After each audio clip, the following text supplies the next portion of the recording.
Alhamdulillahi Rabbil Alamin, wassalatu wassalamu ala asrafil anbiya'i wal mursalin Sayyidina Muhammad wa ala alihi wa sahbihi ajma'in. Qala Rabbi shrah li sadri wa yassir li amri wahlul 'uqdatam min lisani yafqahu qawli.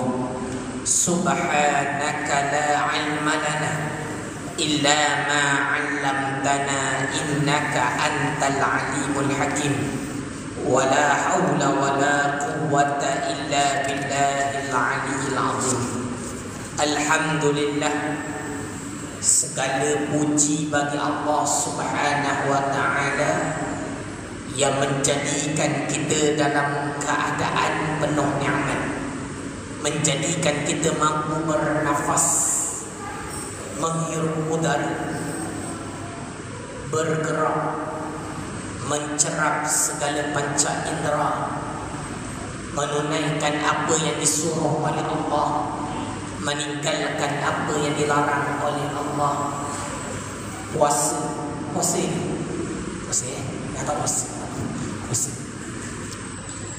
dan kita menunaikan salat zuhur secara berjemaah, dan Allah kekalkan kita berada dalam majlis ilmu. Selawat dan salam ke atas junjungan Nabi Muhammad sallallahu alaihi wasallam, kepada keluarganya, kepada sahabatnya, juga limpah kurnia nikmat dan rahmah, kepada tabi'in, juga ulama-ulama muslimin dan muslimat yang mengikut akal baginda sehingga ke hari kiamat, insya-Allah. Jadi insya-Allah kita lama tak jumpa lama. Hari ni saya tak buka kitab tauhid, sekejap sangat nanti tak sempat nak faham.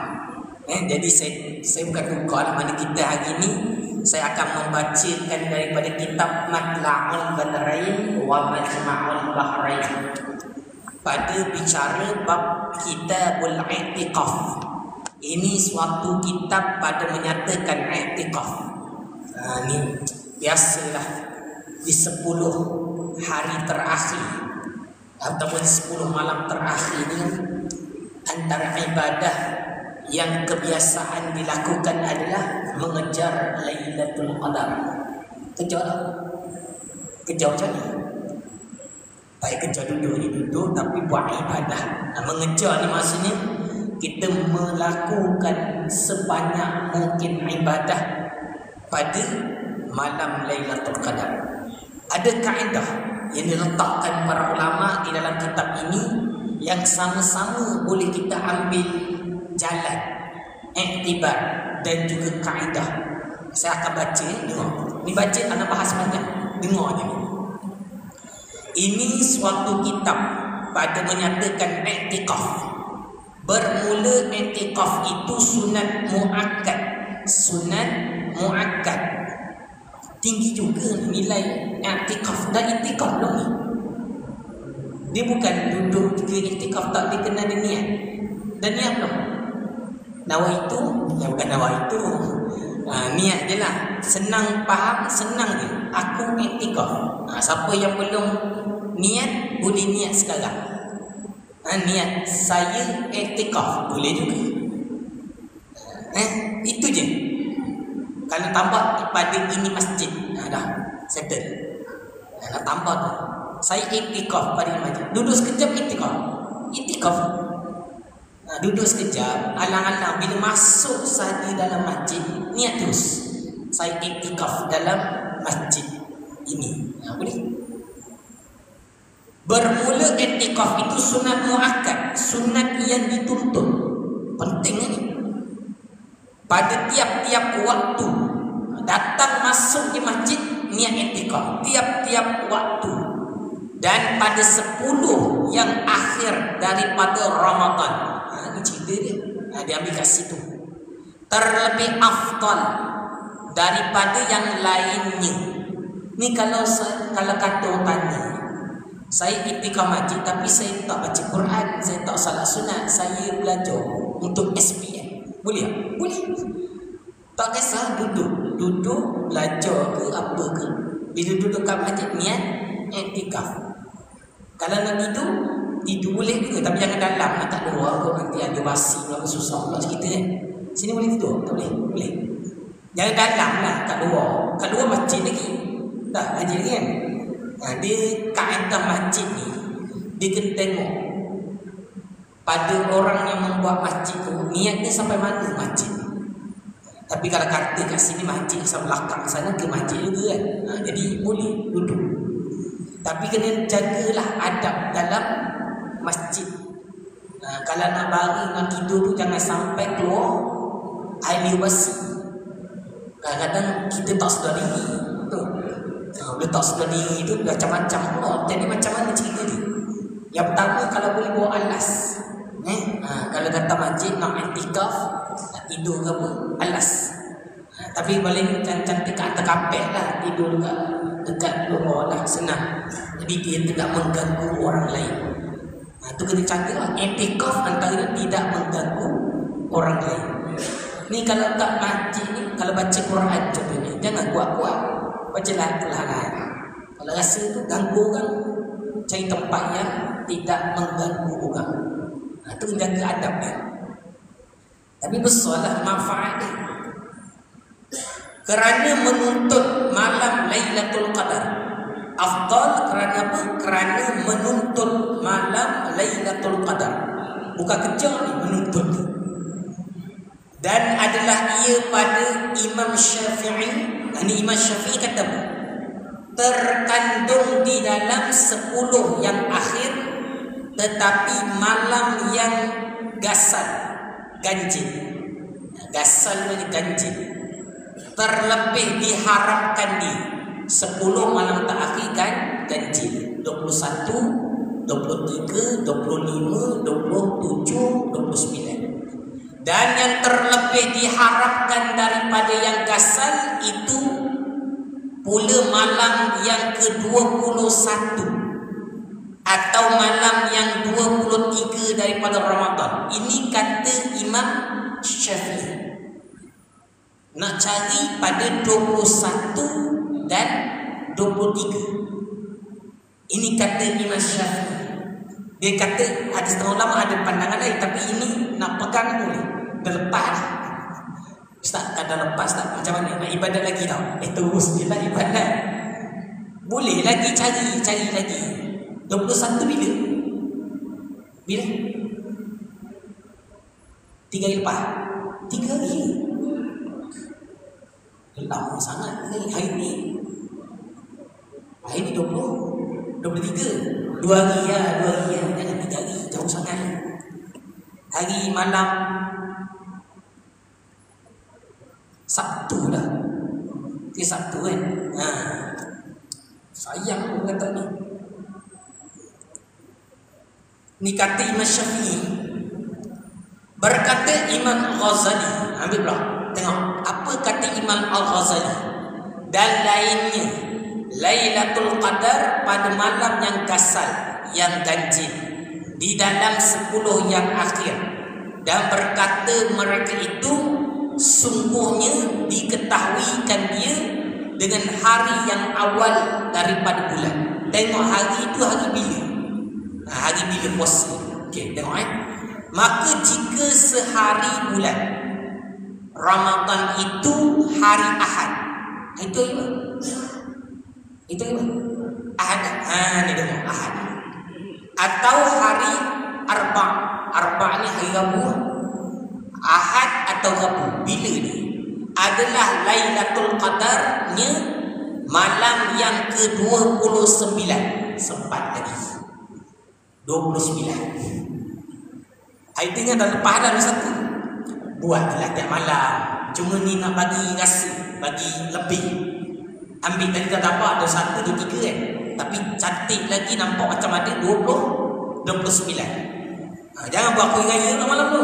La ilaha malam tu dia sibuk buat kuih gaya. Dia sebenarnya bukan laki tapi isteri lah, dan tolong juga. Tolong sekali malam tak tidur buat kuih gaya. Takkan cukup-cukup nanti beli je senang kuih gaya. Buat pun kadang-kadang jadi tak jadi. Tuh, beli je. Buat banyak-banyak nak ke mana? Kadang orang tak datang sangat ni. WhatsApp dia sekali. Dah WhatsApp orang datang. Kadang-kadang duit raya transfer je. Jadi ingat 29. Ni kena tadi 29. 2 Ahad atau Rabu. Tapi dengan ada Ahad kan 29. Dan jika sehari bulan Ramadan hari Isnin adalah ia malam yang ke-21. Kalau kata Isnin ada satu lah. Dan jika sehari bulan hari Selasa atau Jumaat, Selasa atau Jumaat adalah ia malam yang ke-27. Kalau Selasa atau Jumaat 27. Ni tulis tak tulis ni? Kan tahun depan tak ingat lah. Tulis dulu. Dan jika sehari bulan hari Khamis adalah ia, kalau satu adalah hari Khamis, adalah ia malam yang ke-25. Ejak dulu kalau Khamis lah. Tapi tak apa, ni kita dengar je lah. Kok tahun depan boleh guna. Dan jika sehari bulan hari Sabtu, hari Sabtu adalah ia malam yang ke-23. Kat Sabtu 23. Berkata Syekh Abdul Hasan Salama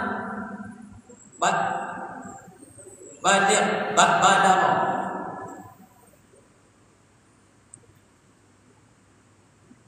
Kuma, tiada luput akan aku malam Lailatul Qadar dengan kaedah yang tersebut ini.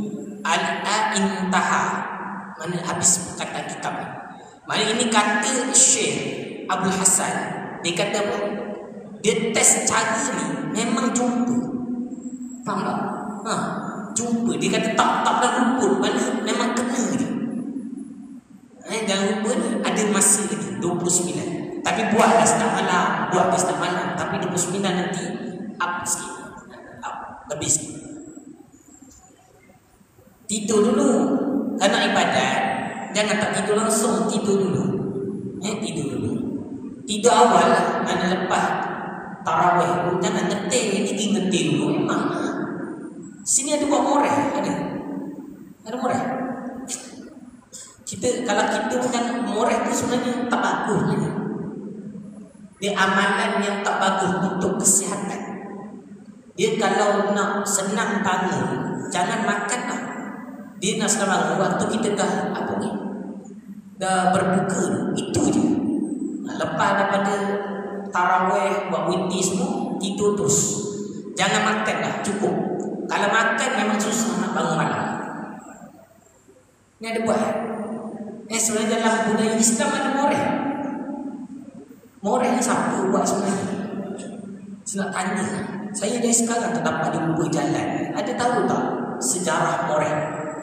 Tak tahu. Ada? Tak tahu. Ada semua tahu. Tak tahu boleh cerita. Sebab bila kita tengok balik dalam kitab-kitab, tak ada moreh ni. Dia macam ada orang buat lah. Tapi taklah kata salah. Tapi dia sebenarnya tak bagus untuk kesihatan dan juga tak bagus untuk kita nak bangun malam. Jadi lepas habis tu, kalau kata dah witir tu, tidur terus. Jangan singgah kat lain lah. Kecuali ada sebab-sebab tertentu lah. Macam contoh macam isteri minta sesuatu ke kan. Tak faham apa lah. Contoh. Faham tak contoh? Ya tak apalah, panjang cerita ni. Saya sambung. Boleh sambung. Bermula orang yang menghidupkan malam Lailatul Qadar diampunkan dia barang yang terdahulu daripada dosa ni. Orang yang hidupkan Lailatul Qadar, Allah ampunkan apa yang telah dilakukan dosa-dosa sebelumnya. Maka setinggi-tinggi martabatnya bahawa menghidupkan dia sepanjang-panjang malam. Kalau dia malam tapi tidur dulu ni. Kalau cantiknya tu bangun dalam pukul 3 lah. Kedua boleh, tapi tengok badan kuat tak kuat. Dia jangan sampai kita paksa badan nanti sakit susah juga nak kerja 29. Nak tunggu tu sampai 29. Tapi kita dah awal-awal dah pancing tak susah je. Sebab tu badan nak kena jaga. Tadi dah tidur tengah hari sekejap. Ada? Tidur sekejap, cari jalan. Khairullah. Kita cari dia. Mana dia? Dengan bagai-bagai ibadah seperti sembahyang dan membaca Al-Quran. Sembahyang saya kena sebut juga kat sini. Kalau boleh, kalau yang ada qada bangun malam tu qada. Kalau ada qada lah. Kalau ada qada nak sunat, buat sunat. Sebab apa? Sebab dia punya pahala dia tu beza qada dengan sunat. Sebab qada itu fardu, sunat tu sunat. Dan kita maklum dengan hadis Nabi sallallahu alaihi wasallam, orang yang membuat fardu akan digandakan 70 kali ganda. Orang buat sunat digandakan menjadi satu fardu. Jadi rugi kalau tak ambil 70, nak ambil satu rugi. Betul? Kalau bagi RM1 dengan RM70, nak mana? Nak RM70 Jadi kalau jalan terbaik, kalau kata malam tu masih ada qada, buat qada. Dikira menghidupkan malam juga. Buat qada. Qada apa? Semua mana yang tinggal qada solat, subuh ke, maghrib ke, isyak ke, zuhur ke, sebelum ni. Kita pun tahu masa muda dulu kan banyak berfoya-foya kan tu. Ada? Tak ingat? Tak ingat tak apalah.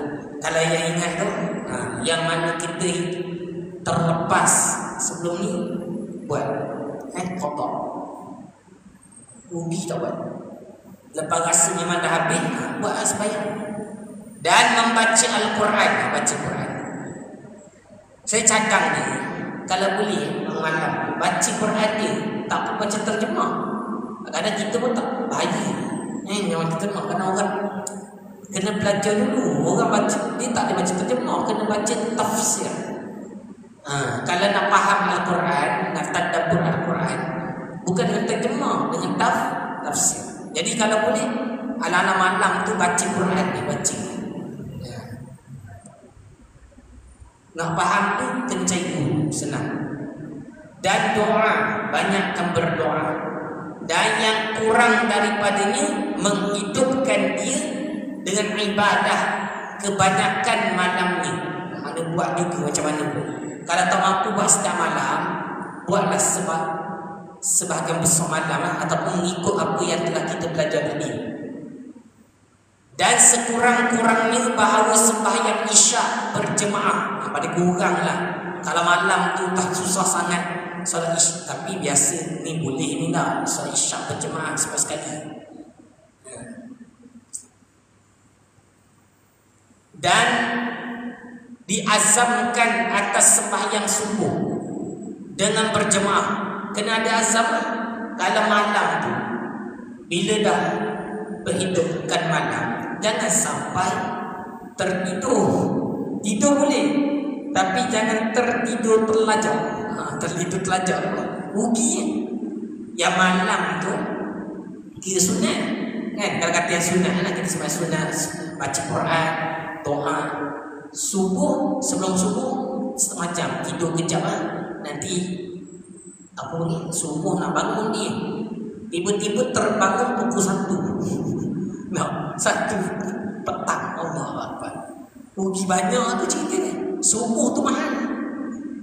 Jadi kita tengok. Sebab itu kata, bila ibadat ni kita kena tahu mana yang utama. Kena atur cantik-cantik.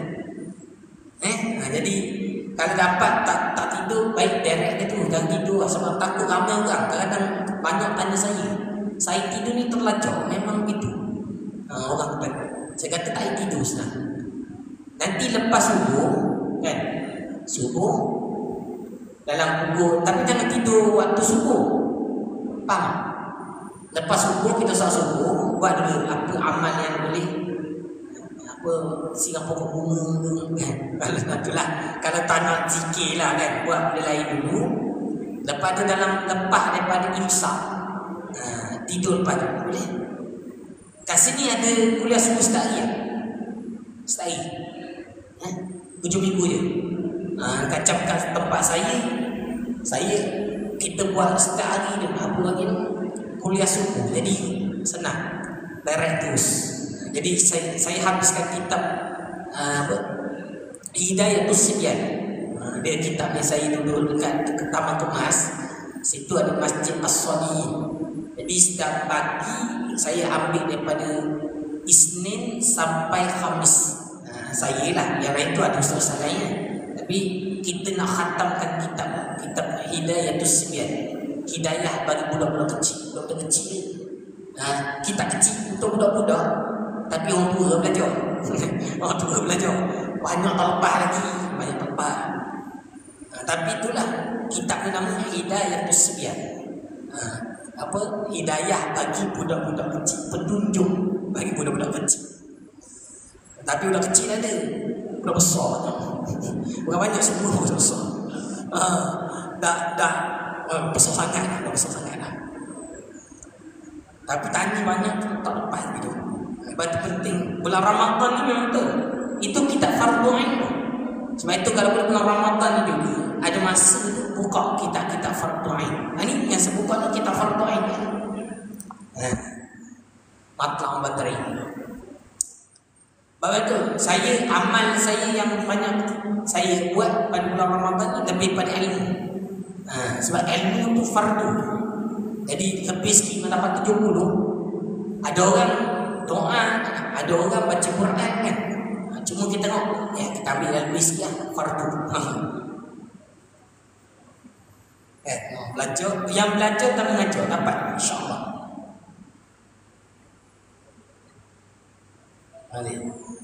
Dengan berjamaah.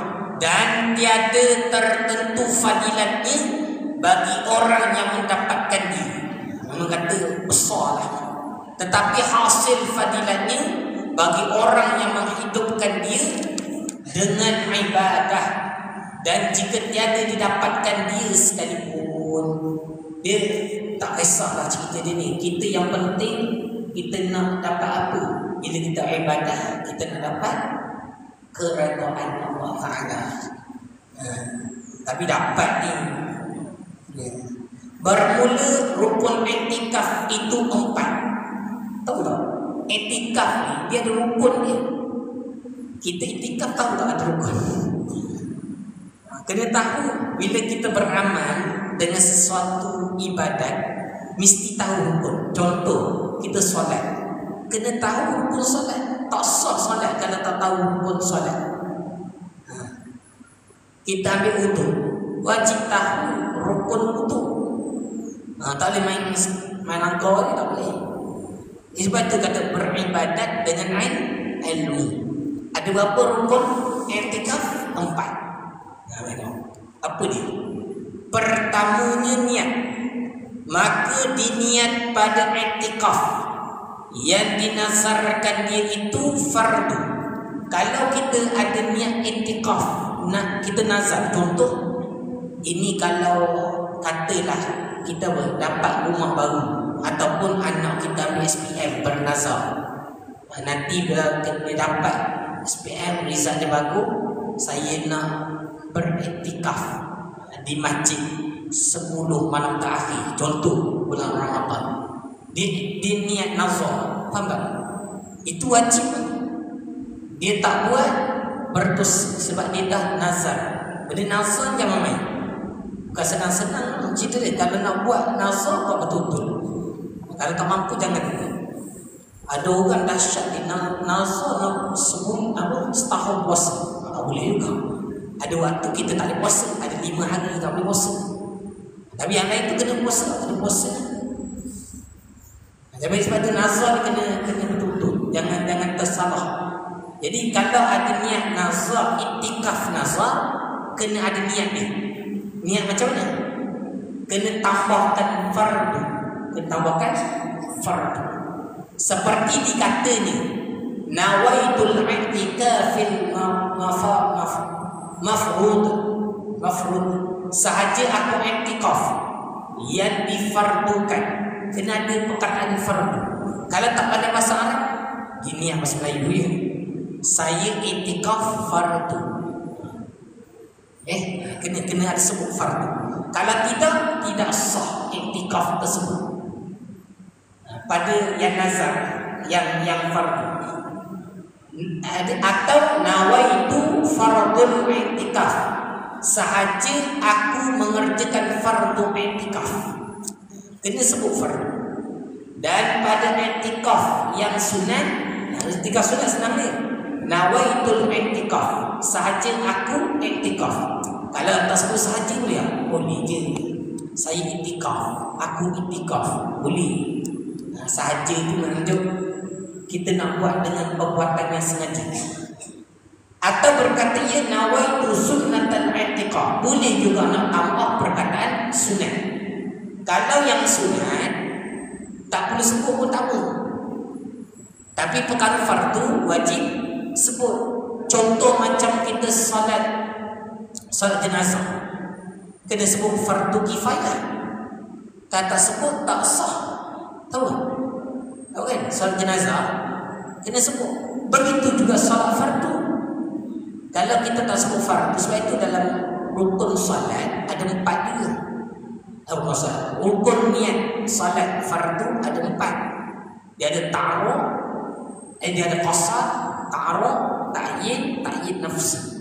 Tapi ta'yin nafsi jarang berlaku. Dia berlaku apabila kita qasar ataupun kita dalam keadaan salat Jumaat berjemaah. Kena sebut berjemaah.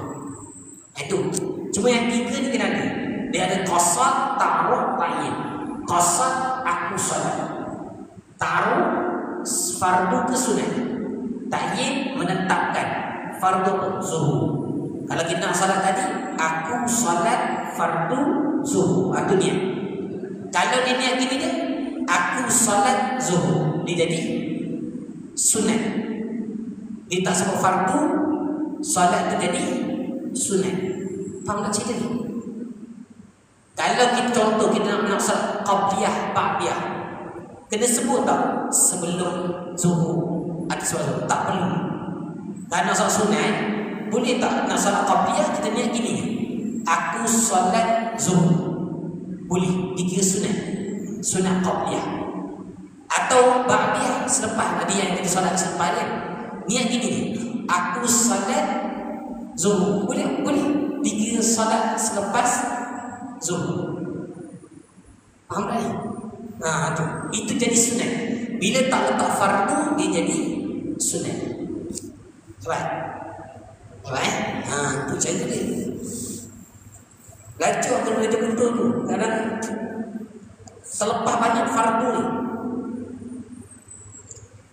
Okay.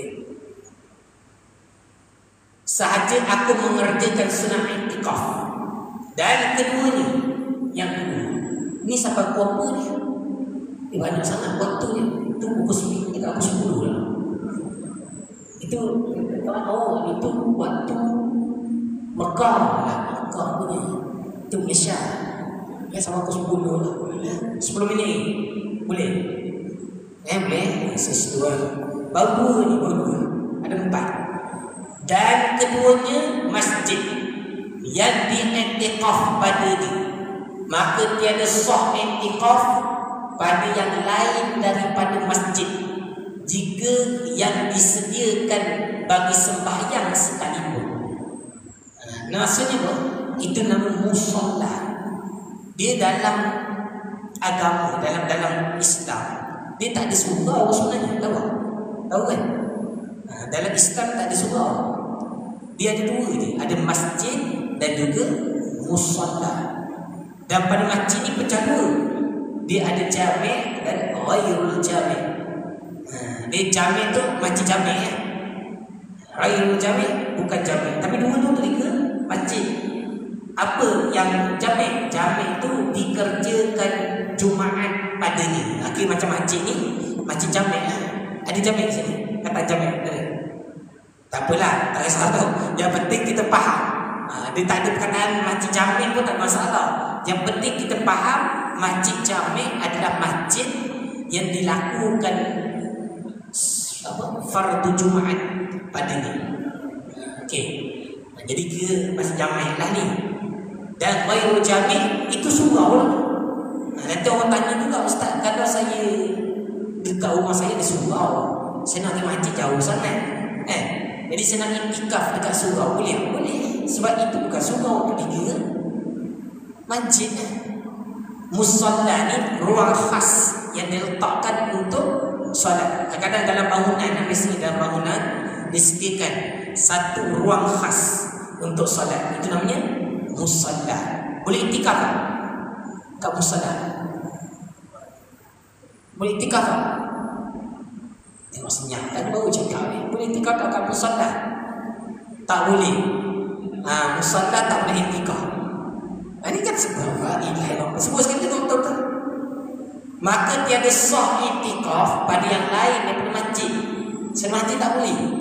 Jika yang disediakan bagi sembahyang sekalipun, memang tempat tu kita sedia untuk sembahyang, tidak dikira iktikaf. Boleh? Itu cerita dia. Tapi pada perempuan, ni cerita sikit lah, kadang tak faham juga. Perempuan kata ujian dia tak nak iktikaf. Tapi memang betul, kalau perempuan tidak disunatkan berada di masjid. Perempuan cerita lain, ni cerita lelaki. Perempuan bilang tak ada, dia balik dia cinta kat isteri. Macam tak ada. Tak ada apa, nanti balik tanya isteri. Kalau perempuan, afdal di rumah, buat satu ruang mihrab dia, tempat nak sembahyang dia. Situ dia buat amal dia. Faham? Itu keadaan. Perempuan tidak disunatkan berjemaah di masjid. Faham? Tahu? Tahu ni. Tahu kan? Tahu. Sebab kadang-kadang ada orang dia salah faham. Dia ingat berjemaah ni semua laki, perempuan tempat di rumah. Antara ni kelebihannya mengelak daripada fitnah. Dan takut jugalah berlaku perkara-perkara yang buruk lah kan. Kalau perempuan tak kena, kadang nak qiyamul-lail datang masjid kan, bahaya untuk perempuan. Faham tak cerita dia ni? Sekarang kan kes macam-macam, tahu kan? Yang main ni bahaya. Jadi boleh faham kalau perempuan ni ingat tak apa buat, ada isteri dah ada kat rumah, ada ruang sembahyang, ada buat khas, dah buat berapa ribu ni, susun dia boleh juga. Tak payah biar dia ayam buat cantik je, letak almari, tak sejadah, letak tasbih, letak Al-Quran, letak almari tu, buat satu ruang cantik semua. Dan laki-laki jangan sembahyang kat situ, main mancing ya, main mancing. Macam cantik ya, kita berjemaah tak rumah je lah. Itu tak kena. Walaupun nampak macam sweet kan. Macam sweet lah. Sweet tau bahasa Melayu apa, manis kan. Walaupun macam manis je lah, berjemaah di rumah suami isteri. Tapi pada hukum syarak tak cantik. Cantiknya lelaki memang datang mancing. Perempuan biasa sembahyang kat rumah. Tak kisah sweet atau sweet, itu syarak. Kena ikut. Jadi perempuan macam mana tak apalah bahan ni yang lain. Satu lagi kita kena faham, perempuan ni senang masuk syurga. Tahu kan? Tapi yang paling banyak dalam neraka memang perempuan jugalah, sampai dari hadis Nabi. Kerana itu cerita lain lah. Cuma nak cerita dia tu, perempuan ni dia senang masuk syurga. Tahu kan senang kan? Dia buat apa perkara dia. Apa dia? Yang pertama, jaga marwah. Pertama sekali ialah hormat suami, hormat suami. Yang kedua, jaga marwah. Yang ketiga, buat perkara fardu jangan tinggal. 3 ni dapat syurga. Kita susah, laki susah. La ilaha illallah. Banyak benda nak kena buat. Laki ni kena korban lebih. Faham? Perempuan senang, tapi senang tu pun macam susah, kan? Ya, senang dengar macam senang je. Tiga dia. Saya ulang balik. Hormat, patuh, taat pada suami, jaga maruah. Yang ketiga boleh jaga perkara fardu. Kalau perempuan tak buat sunat, tak ada masalah. Ditinggikan martabat dengan yang pertama tadi apa? Taat suami. Itu tinggi tu darjah dia. Balik dia cakap ke isteri. Ini suka sangat ni. Tapi gitulah, kita faham lah. Perempuan Allah jadikan dia ada dia punya cara dia. Faham tak? Yang kahwin ni faham tak? Tak faham apalah. Cerita belakang dia. Dia susah sikit hidup ni. Hidup ni memang macam tu. Saya ada rumah pun kena bebek. Nah, saya ada rumah pun kena bebek. Itu Amirul Mukminin. Itu saya rumah di mana dia langkah situ, setan tak berani ke situ. Setan tak berani, isteri dia berani. Faham? Nak kata power tak power, perempuan tu power.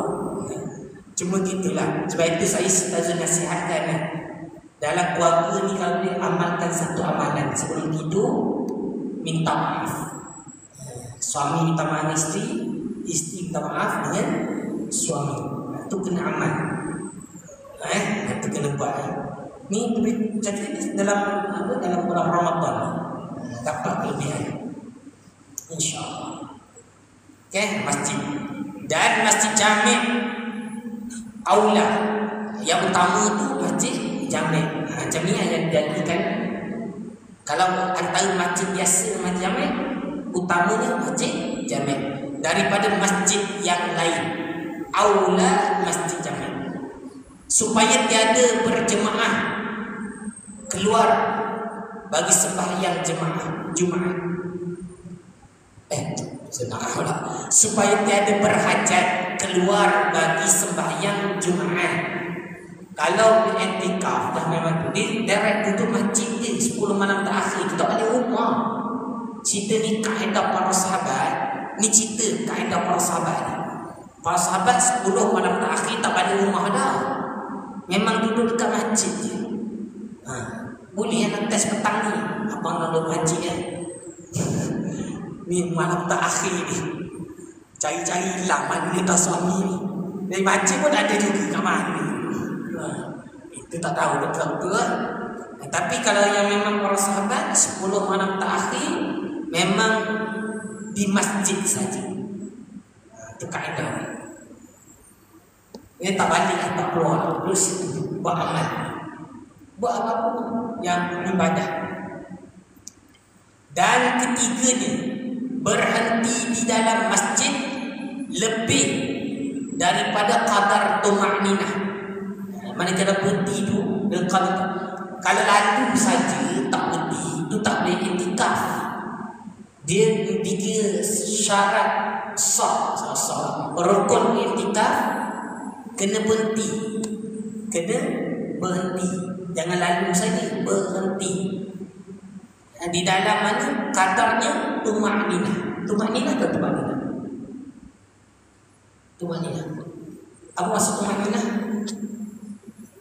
Sekejap tu berapa lama? Dia kadang-kadang bila kita sebut tentang tuma'ninah, dia kena betul definisi dia. Ada orang dia rasa dia dah jaga tuma'ninah, ada orang sebenarnya tak lepas. Kan sebab cerita juga solat kan. Mana orang tak lepas solat? Dia sebab tuma'ninah. Dia rasa dia dah tuma'ninah, rupanya tidak. Contoh sebenarnya kalau lepas solat, dia cerita lepas solat dulu. Apa tuma'ninah? Sesungguhnya tuma'ninah adalah memberhentikan anggota badan, segala anggota badan dengan kadar subhanallah. Itu tuma'ninah, memberhentikan anggota badan dengan kadar subhanallah. Mana nilai dia dekat mana? Subhanallah. Kejap je lah. Tapi kalau orang solat, tak saya solat kalau solat ni, kadang-kadang dia rokok, kata dia nak rokok, dia nak intidah sekalian. Dia Allah. Dia kadang-kadang dia rukuk ni masih Allah. Dia goyang lagi tu. Dia nama rukuk spring. Rukuk spring kita sah sangat. Ada apa tu? Dia baca iya. Dia baca tak subhanallah sini wa bihamdi. Dia baca. Tapi laju lah. Baca ni dia baca. Allah subhanallah Allah. Dia nak laju. Yang jelas ada jelas. Rukuk jelas. Tak tahu. Gini. Untuk menyelam. Ada. Dia rasa dia nak mati. Tapi sebenarnya dia menyelam. Macam-macam jenis memang nak tunjuk. Macam-macam jenis rukuk dia buat. Dia sebenarnya relax. Rukuk relax. Tak perlu macam-macam jenis. Satu jenis je rukuk. Tumakninah. Rukuk dengan tumakninah. Itu je. Dengan mana kalau kita kena perhatikan setiap pergerakan badan kita ni. Alah sekejap je subhanallah. Lama. Sekejap je. Okey, sambung. Mesti dah habis masa. Tak habis lagi rukun. Boleh sendiri. Boleh tak? Boleh tak? Kau nak balik awal nak buat apa lagi? Tak ada. Sikit lagi lah, sikit lagi. Sikit. Jika tiada tetap anggotanya sekalipun, dia berhenti walaupun tangan itu tengah jalan lagi, dia berhenti. Walaupun tiada tetap anggotanya sekalipun, maka ini dalam apa? Etikaf ni bukan sebab sahabat ni, sebab etikaf ni dia berhenti walaupun tengah bergerak, tapi dia berhenti. Sekejap tangan masih tak gini-gini lagi, tak kepala gerak lagi, dia tak kira gitu, dia kira duduk tak, berhenti tak. Maka memadai ia pergi datang padanya, ia pergi datang, tetapi tiada memadai ia lalu padanya, lalu tak kira, tak pada, tak kira, dengan bahawa masuk ia daripada satu pintu dan keluar daripada yang lainnya. Tak boleh lalu saja, tak boleh. Maka memadai ia pada iktikaf yang dinazarkannya berhenti satu lahzah juga, kena berhenti dalam keadaan ketiga ni. Jika tiada diqayyidkan pada qadar masa ni, kalau tak qaid dengan masa, mana memang nampak dalam kadar dia tu dia berhenti. Dan keempatnya, mengiktikaf orang yang mengerjakan iktikaf. Mengiktikaf orang yang mengerjakan iktikaf. Dan syaratnya baru ada istilah. Syarat keempat, orang iktikaf. Kalau tak ada orang iktikaf macam mana nak iktikaf? Nah, mesti ada orang lah. Dan daripada orang tu dia ada syarat. Panjang pula baca syarat. Tak apalah, nantilah sambung tahun depan. So tahun ni sekali je sengaja sini. Sekali je. Patut saya sumbuh 29. Tapi saya di tempat lain, jadi tak terdapat lagi.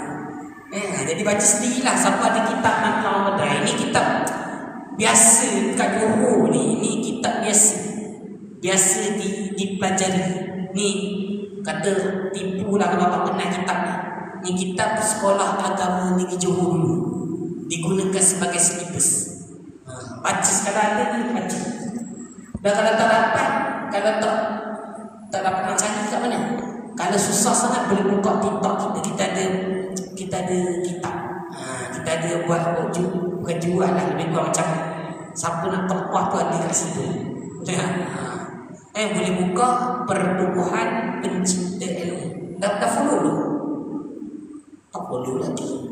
Setakat cakap dah follow follow Pertubuhan Pencinta Ilmu. Kat situ kita ada buat ni lah live. Ni pun tengah live juga ni. Follow dulu insyaAllah. Jadi moga-moga bermanfaat lah. Kita ada video-video yang ni kita pecah-pecahkan, nanti boleh tengok nanti insyaAllah.